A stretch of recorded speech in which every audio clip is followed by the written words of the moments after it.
I'm a 20-year-old college kid with a podcast where I've been able to speak to some very cool people, and I just finished writing a book about how to talk deeper with people. So many people don't understand the value of having real conversations, but I don't blame you guys. It's because you've never had one to begin with. I say this as somebody who has a podcast where I've interviewed top CEOs, best-selling authors, UFC fighters, list goes on.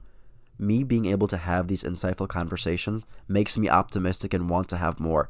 But for somebody like you, or for somebody that might be struggling to connect with people, I totally understand why you might be a little bit more pessimistic because you haven't had the positive experience to begin with. No, people aren't more magnetic. People aren't born better than others.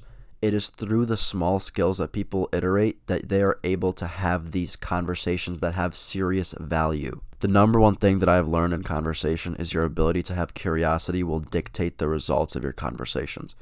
Most of the people that you guys are speaking to, you're probably not interested in, so you're not having good conversations. But let's say you're somebody who's passionate about basketball. If you were to have a conversation right now with Michael Jordan, you would probably be so excited. You would love it. You'd be just ecstatic about the opportunity because it's somebody you look up to and they have so many answers to your questions, and this is just going to be such a cool experience. Think about that. Somebody up here is more interesting for you to talk to than down here. So how can you make it so you talk to more people up here, or at least nobody else down here? You be real and you learn how to have real conversations. Guys, Saturday, November 15th, my public launch of the book will be live. However, if you want the first chapter for free, go to elongelfand.com/book or click the link in the bio. I'll see you guys in there.